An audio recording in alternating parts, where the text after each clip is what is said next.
Hey, this is Bob from That's Not My God, and welcome to Jellyfish. Now, some people have been asking me, what's with the name Jellyfish? Well, my wife and I, we have a common hobby that we like to do together, and that's saltwater fish. One of the things that we'll never be able to have in our tank that we've seen scuba diving and snorkeling before are jellyfish because, quite honestly, they're blubbery balls of goo that only last a couple hours, sometimes days. If they're kept in an aquarium at like the Shed Aquarium or in Atlanta, then a couple years they can last under ideal conditions. But the thing that I like about jellyfish is that they can control how they go up and down, but outside of that, it's up to the current where they're going to go. And I think that's a good way to describe these podcasts, these video casts on YouTube, is that from day to day, depending on comments coming in and people submitting thoughts, that's where the conversation's going to go. And so, welcome to Jellyfish. We're going to go from day to day and see where this goes. It is a ministry of That's Not My God, and I'm the pastor of a church in central Wisconsin. Here's the address right here. But, one of the common questions I get asked quite a bit, as I am a self-proclaimed geek, is this: why are you on Facebook so much? This is such a good question because I am on Facebook a lot. My question back to the person is, if you're a pastor of a church, how could you not be on Facebook a lot? Now, a few years ago, I spoke at an Assembly of God district council, and they asked me to speak on being progressive and being savvy with technology, and I was happy to do this, to speak to a few hundred pastors. And it was during those MySpace, the last years of MySpace, and I said, last night I spent 4 or 5 hours on the computer inviting people to church. Never left my computer once, and we're inviting people to church. You can imagine the thought process there. The younger crowd, they got it. The older crowd, they didn't write it off, but they were a little hesitant. But, one college kid told me this, and I think it really sums it up in regards to church and businesses. If you don't have a web presence, you don't exist.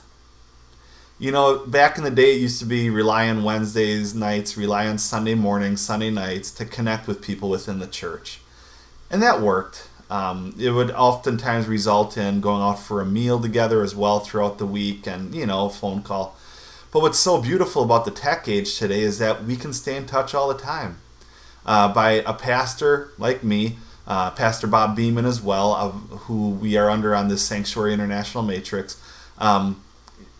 The beautiful thing is that you get to see the real side of pastors as well, not just the Sunday morning, look at me sort of pastor, but the pastor throughout the week, the pastor who posts a Facebook status that may not be so glorious, and then the ones that catch on and people really enjoy. You get to see the transparency.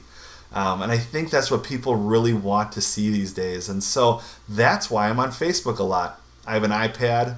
I have an iPhone. Hopefully an iPhone 5 soon. I have my Mac computer here. And so I am on Facebook quite a bit, and also on my little makeshift office at the church.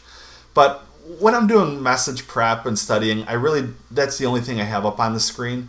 But when I'm doing emails, catching up on things, stuff like that, what I do is I have a 28-inch screen monitor on my desk, and what I'll do is have it split screen, the Facebook right here and whatever else I'm working on right here. And so, it's on quite a bit, and I think it's a great way to stay in touch. I am a person all about relations, and so that's what I enjoy. Take it one step further. I've started meeting with people and counseling with people over Skype. This is nothing new to some pastors, and in fact, if you're friends with Pastor Bob Beeman, you've probably done this with him before, and a few other people. But it really makes sense, doesn't it? I think of the most important figure throughout the Bible that used modern day things was Jesus. And I think if he was in the flesh today, he'd probably leverage his ministry on the internet and on the web. So kind of an interesting thing, but I think it's a healthy thing. I think it's a great thing. I'm on Skype. My Skype name is Pastor Bob Adams. I'm on Facebook. We run That's Not My God, and would love to hear from you. Shoot me your questions, your thoughts. vtwinrev at that'snotmygod.com, and I will address them here on this Jellyfish podcast. And tomorrow we're going to address one that came in from a person off of That's Not My God. So we'll talk to you later. Bye.